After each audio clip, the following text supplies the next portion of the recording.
Good morning, everyone. This is Jody Zellner with Safe Harbor Financial Advisors, and welcome to Ask the Expert, a webinar series where we spotlight the incredible business owners who make Tampa Bay such a special place. Each month, we sit down with a different local expert to learn their story, their passion, and the tips they wish everyone would know. This week, our guest is Brook Borup with MyClone Solutions. So that being said, Brook, start us off. Tell us a little bit about yourself and MyClone Solutions. So MyClone Solution is a agency for small business owners to become efficient and productive using not only their technology, but their business skills in operations so that they can grow a scalable, exitable business for them and whatever their exit strategy is. And I have been doing this now for 13 years and working with small business owners all over the US and Europe and Australia. Okay, so you're really worldwide now. I am worldwide. It's super exciting. So what inspired you to start MyClone Solutions? Sure. So I never wanted to be a business owner ever in my life. I come from business owner roots. Both my parents owned businesses. And so I wanted to work for other people and not have that stress.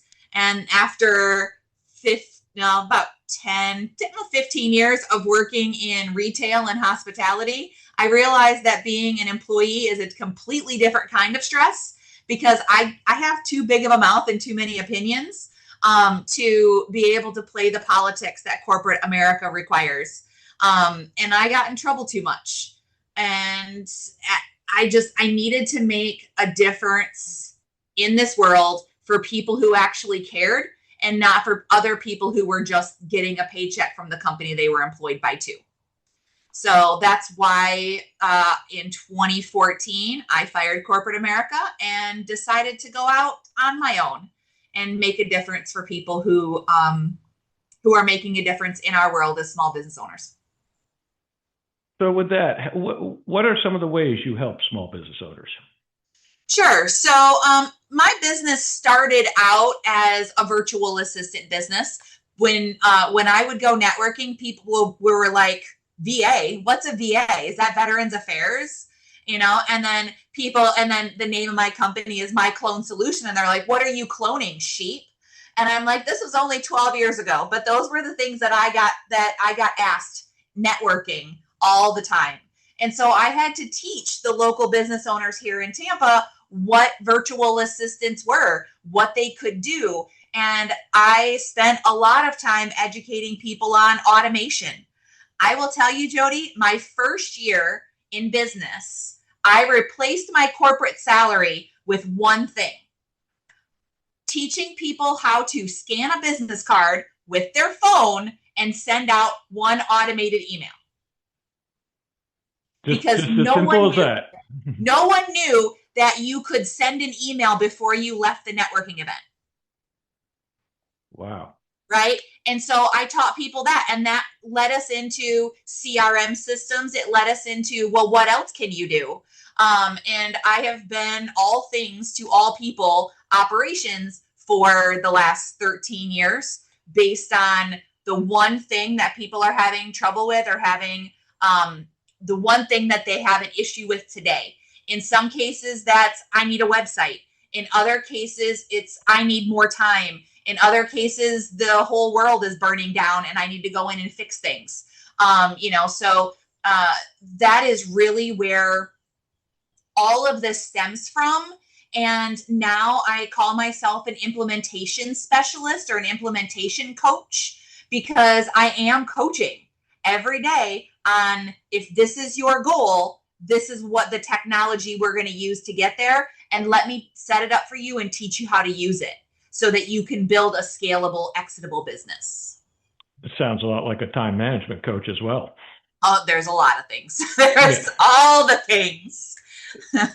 So if you're starting with a new business owner and you could encourage them to automate just one process to save time and possibly money immediately, what would that be? Well, automation takes some thought, right? Anybody can automate little pieces here and there. And with the generalization or the consumerization of AI, now there's a whole lot of things that you can automate very easily. But what I would say, the very first thing that you want to do if you're thinking about automation, delegation, productivity, efficiency in your business is know what in the heck you do on a daily basis, so you know where your time goes and you know what is your biggest time suck.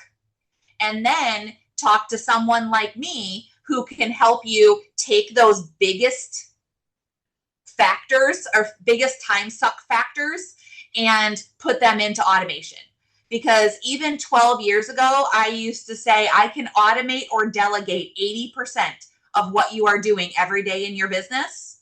And what would you get back? What could you do if 80% of your time was back into your hands? And that makes a big difference for people. So you're a small business owner. You have lots of tools. Automation is just one, delegation, outsourcing. How do you work with those business owners to choose the right tools as they can be drowning in all these options? So the right tool is the one that you use. And there's a lot of tools out there. And what I see with people is they have multiple tools because they've been sold multiple tools by different coaches, by ads on Facebook, by whatever, the local networking group that says you need to have this and you need to have this. And I will tell you that most of those tools are not being used, and they're definitely not being used to their capacity. So, I've had people over the years, a CRM is something that you need to have. You need to have a backbone for your business. When you were working in corporate America, the first thing that happened when you got a new job was they gave you your username and your password for the software, right? It's a CRM. Whatever it did, it's their version of the CRM. You need to have that version of the CRM for you. And every industry is different. Every type of business, whether you're brick and mortar, whether you're crafting at a craft festivals every weekend, whether you're a service-based business, whether you're a virtual assistant, the software is all different. There are some universal ones that I love because they're universal and I work in a lot of different niches. But when they are universal, you have to build them out. It's like I'm an architect and I custom build software based on your brain, how you're doing things, when you're doing things, and then we build automation and delegation into that when we're doing our work together. So, if you are paying for 3 or 4 different softwares every month, you should be looking at what each of them do for you, and do they all talk? And if the answer is no, or I'm not using the software, then we need to have a conversation about how to decrease those expenses for you, or at least make the software work for you. Okay, now, and I think you touched on this a little bit, but you talked about several software options, and whether it be the AI, which is everywhere now. What's that one piece of technology you wish more business owners understood and used correctly? AI. AI for us small business owners is in its infancy, right? So we are in a point right now, and I'm going to quote Gary Vee on this. AI is at a point right now where email was back at the beginning of email, right? So today, everybody uses email. Everybody hates email. You have the email address you've had for the last 20 years, right? But when email first came out, business owners were still having their secretaries, and they were secretaries back then. They were still having their secretaries print every email. They would write notes on the piece of paper and then give it back to their secretary to go type it out and send the email back, right? Just like they did with letters and faxes. This is how people are using AI right now.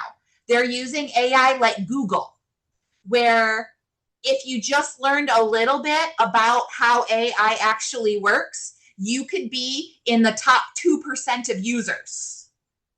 And that's what I teach people every day is copywriting. The one thing that if you're doing any sort of marketing, emails,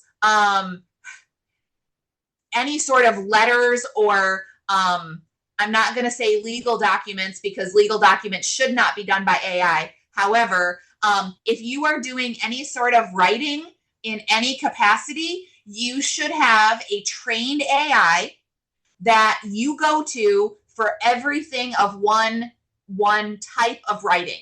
So for instance, I have an AI that just writes my blogs. I have an AI that just writes my collection letters. I have an AI that just does responding to Google reviews, right? So the reason that we do that kind of thing and we separate them all is if you think about this is a computer, it only learns what you tell it. And when we are saying do this and do this and do this and do this, think about it like a 10-year-old. If you tell a 10-year-old to do 15 different things, they're going to get confused and do the wrong thing. AI is that exact same way. So if you are not using it properly and then you are not paying attention to the output, then you are likely causing mistakes that could have been prevented because you're not paying attention to how you're using the technology, and it's going to get you in trouble. So you can train your AI to think like you. Oh, okay, that's interesting. Yeah. It's artificial intelligence, Jody. Right? It's learning. That's why it's called a large language model. It's learning from you. And the more you give it, the better it gets. But if you keep confusing it, then that's where AI lies. Gotcha. Okay. Yeah. Artificial intelligence is interesting. A little bit of a side note. Recently, I had to send out a condolence letter and with some flowers. And when I logged into one of the national flower chains, the first thing it does, it says, would you like our AI to write the condolence letter for you? And part of me feels horrible saying, well, that's not, but then part of you thinks, well, you never know what to say. I mean, that is a stressful situation. It's like, well, yeah, why not point me off at least in the right direction? So it is interesting where it's come from here. And it asked you a couple of questions, didn't it, Jody? Yes, it did. How did you know this person, or what was your relationship with this person, or whatever? Yeah, and it was kind of a distant relationship, so it was sort of a generic, and I was like, yeah, I used it. I'm not ashamed to admit I used it. Well, and that's okay, because it's that has been trained on just writing condolence cards, right? And it's been trained on what to ask you to get that information back. It used to take months for me to get website copy out of my business owners to create websites for them that sounded like them and had the right personality and had the right target audience. And I used to have to do all of that because I am who I am. Copywriting, to hire copywriters, pre-AI, 25 cents a word. Right. So I was having to charge $2,500 for 1,000 words. And most web pages need to be at least 500 in order to be indexed by Google. So a 10-page website was going to cost like $5,000. And or actually more than that, but it's a lot. It was a lot. Now I have a set of prompts where I can have an interview like this with my client and get all of the information out, like who do you serve and what do you do and what are your products and what are your prices and why and how and what's your about and tell me your story. And I can take that transcript and feed it into my website builder or my website copywriter, and it will write all of my pages in your tone of voice, like you wrote it. And then it's just up to the client to go through and edit, like read and edit what's in there. And if I do my job as an AI copywriter and the AI does its job, then we usually can get it pretty close on version 1, where we used to have to go through 5 and 6 versions, which is why website building and copywriting took so long. So there's so many things that we can do now, but ultimately it all comes down to knowing your business, knowing what you want, knowing how you want to come across to people. And really at the end of the day, this is just business now, right? We're trading out time for prompting, right? And when people say AI is taking jobs away, it's going to take away jobs that once had to be done by a person going all day long. And so that's going away, but it's introducing a whole new job market of people who can speak to computers and have an idea of what they want. Yes, and all technology disruptors throughout time and history were supposed to end business as we know it. So, I always take those things with a grain of salt. And it is interesting, as you said, you can personalize that AI. I am sure the AI that writes the condolence cards for the company I mentioned before would have to be very different than, a financial advisor writing market loss commentary. Like, I'm so sorry the market crashed. My heartfelt condolences. That's not going to work too well. So yes. I would hope they would know the difference.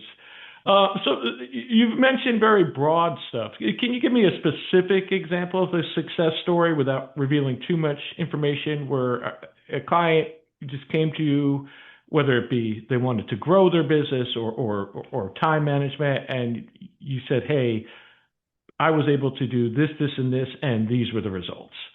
Sure. So people come to me in one of 3 seasons. Either they are in emergency mode. For instance, a key employee just left and they have no idea what in the heck is going on. Or their website completely disappeared. Something emergency wise that needs to be taken care of first. Or they're in complete overwhelm. I like to say they're being held together by duct tape, sticky notes, and sheer determination. Just trying to keep the business together, doing all of the things and not knowing how to get help or who to get help from, or even how to use the technology that they're paying for. Or the 3rd season is they are looking to scale their business. Like, they know what they're doing, they're making money doing it, but their capacity is stuck. And a little fact is, if you are looking to scale your business, the operations piece of scaling your business is also the same thing that we do to make your business exitable and valuable from an operations standpoint, right? Making your business run without you, or from as little touch point as possible so that your business could be transferred to someone else. So a couple of examples of people that I've worked with at different places. My favorites are the crisis moments. Not that I want people to be in crisis, but I feel like I have a lot more value when it comes to that. Or I guess this is the immediate gratification, Jody. The value that comes from being able to stop a crisis is my favorite piece. So one example is a woman, her husband had run all of her back-end business. She was a coach, and so she just did the coaching. And he did all of the digital marketing, all of the social media. He did all the CRM stuff, everything. Took payments, everything he did. And he was out running one day and he passed away. And it was sudden and nothing was planned for. Like, most people don't plan for things like that to happen. And all of a sudden, her entire livelihood, her entire business, her entire everything is like, I don't know. And she got referred to me by another client of mine. We had a conversation.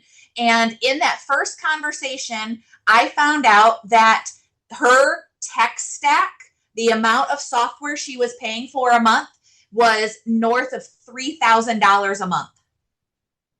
not to mention the service providers that were doing different things like her social media and her video editing and all of the different things.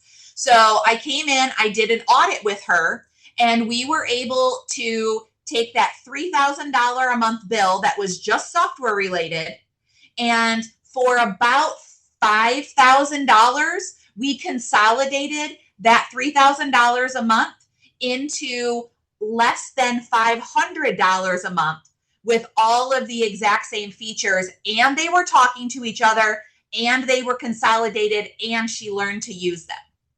So I saved her $2,500 a month into perpetuity for that one $5,000 bill, right?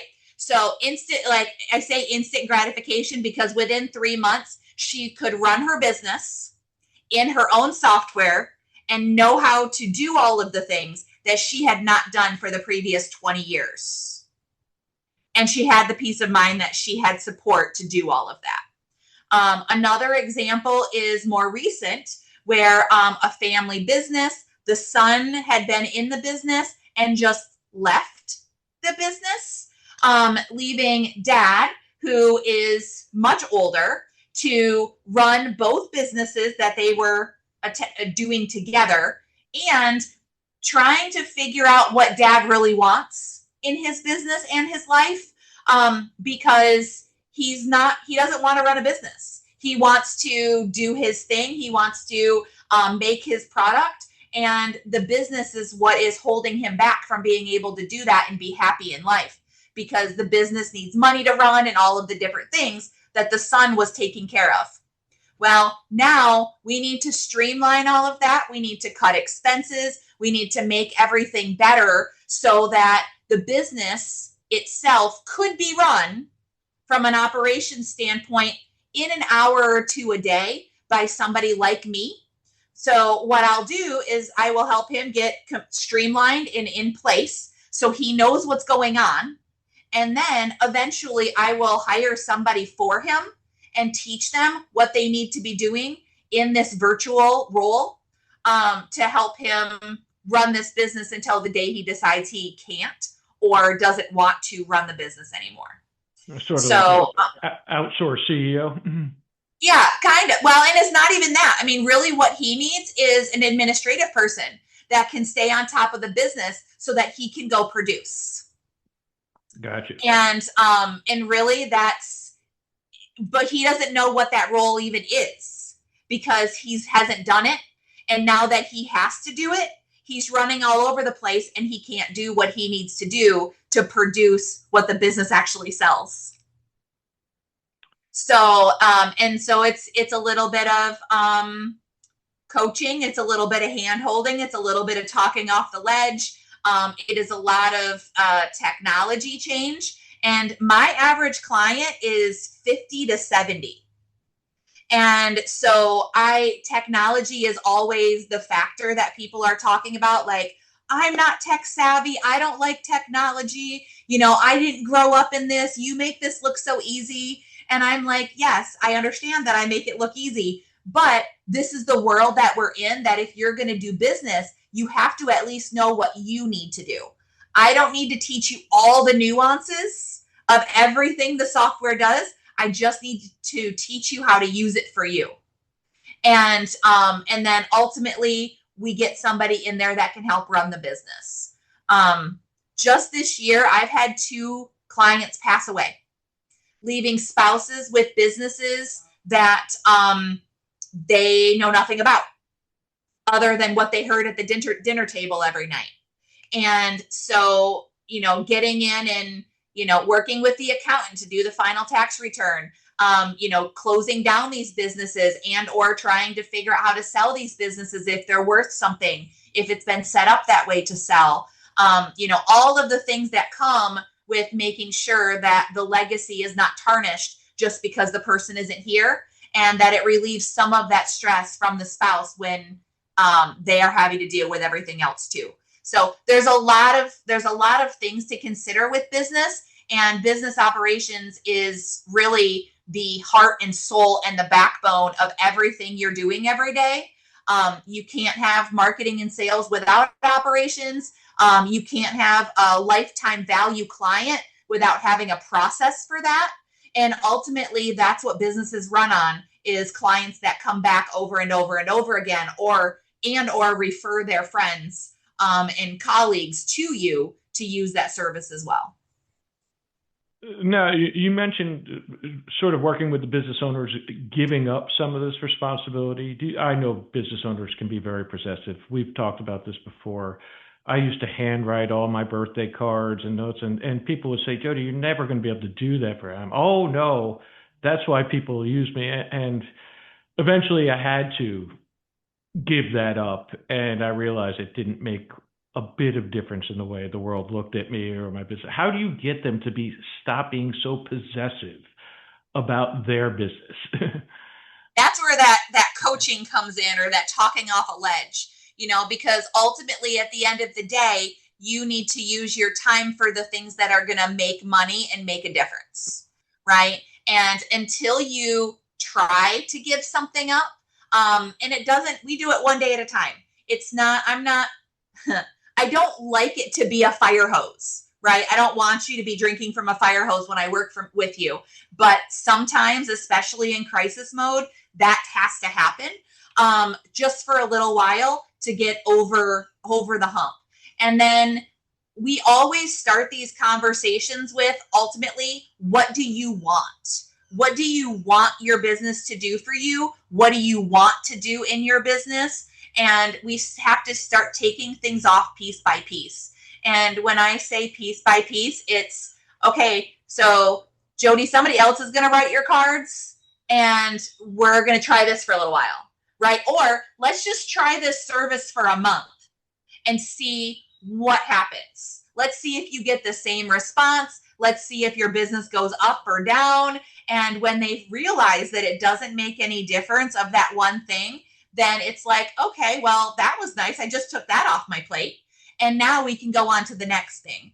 And so I will sit here as we're going through this whole process, and I'll be like, all right, well, this is going to happen, and this is going to happen, and this is going to happen. And then I have to work with them through that process. And sometimes it's very hard. Sometimes it's firing service providers. Sometimes it's holding service providers accountable to the contracts that have been signed between the two companies that have been lax because the business owner doesn't know what you're even doing. This happens a lot in social media world and marketing world, is they sign up for this service that's however many dollars a month, and then they never hear from the people other than an email.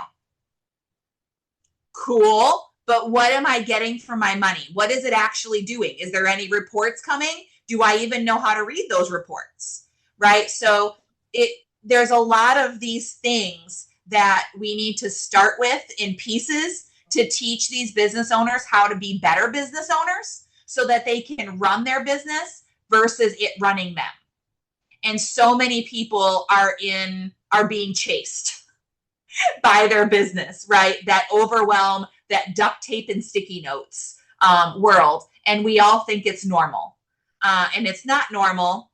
Well, it is normal, but we don't want it to be. And there are ways that we can use technology to get you out of that so that you can come in and naturally be reactive, but still be able to get to the bottom of your list that you never seem to get to the bottom of. Yeah, the smart growth as opposed to growth strategy. Yes.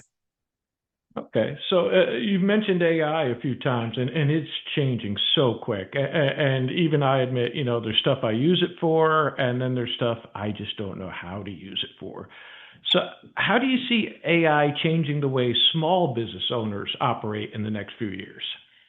Well, just right now, gosh, I guess I've been teaching it for 2 years. And I was still behind the curve because I'm learning from people who are doing things way ahead of me. And that's okay. We don't need to be doing all of the things. We need to be thinking about who we are and running our businesses and then seeing where AI can fit in. So just like I've been teaching automation and delegation for the last 13 years in business, I'm going to be teaching AI the same way. AI has the ability to help us automate. It has the ability to, create AI employees that we delegate to, right? So there's a lot of things that AI can do, but unless you know what it is you need or what you want, you're not going to be using AI for any of that. And I said AI is not taking my job because it can't think critically. It can just take what we put into it and then do some thinking for us and some brainstorming for us. We still have to make the decision as business owners. So I still want everybody to know that you need to go back to the basics with your business and decide what you want your business to do for you, what kind of life you want, and what you're willing to invest in that. Either you're going to invest in someone like me that can help you decide what this is going to look like and how it's going to be scalable and how it's going to be exitable and how it's going to give you the life you want using technology, or you're going to invest in yourself and you're going to go learn all of this AI stuff, and you are probably going to shut down your business because that is the new thing. I recently just had a personal trainer that I had been working with that got into learning AI for herself, and she's decided to open a whole AI business for personal trainers just to create things for them because she's done the learning herself and no one else is going to do it, right? It's going to be 5-10 years before most of us are seeing AI in the way that this select group of people who can sit down and just spend weeks learning, because we're not going to do that. We're not going to learn it. But if you learn little bits to be able to make your life easier, then you can make some decisions. And yes, AI can think faster, write better, make you sound better, make you look better, but not if you don't know how to use it.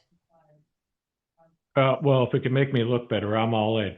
So who knows? Maybe the next meeting we have, I will not look like this. So hey, there's AI clones. I've made one of myself. I saw one, Zuckerberg, recently, and that was a little scary, how much it looked like him and sounded like him. Yes. Well, all you got to do is clone the voice. You just need enough clips. It took me about 15 minutes to record my voice, and it took me about $100 in credits to be able to get my mannerisms the way that I wanted them to, so that I can now put a video script in that my AI writes for me in how I write and how I talk. And I plug that video script in, and the AI will make me do that script. Okay, just a disclaimer here for any of those small business owners that are watching. This is really you. This is really you. This is yes. Not AI. Okay. And for those small business owners that want to find you, not your AI simile, or where can they find you and how can they connect with you? You can find me all over the place. So if you Google Brook Borup or you Google My Clone Solution, I am there. If you want to schedule some time with me, I have a free 22-minute Ask Anything call where, and yes, the first thing you're going to do is get on that call and ask me why it's 22 minutes, and I will tell you. But you can do that at meetwithbrook.com, and that's Brook without an E. Or if you go to myclonesolution.com, my book a call link is right on there. If you love your LinkedIn, you can see me there. If you love your Facebook or Instagram, you can see me there too. And I'm sure Jody will have show notes where he has this published, and my links will be, if you're listening to this or watching this, those show notes will have my links in them, I'm sure. And I am sure Jody will be calling you up to ask you how to do that too. So. Brook, thank you so much. I appreciate it. For those who are watching, this is actually the second time we did this because Jody did not record the first one. So we will get this uploaded. I will get those links to you. I appreciate it. And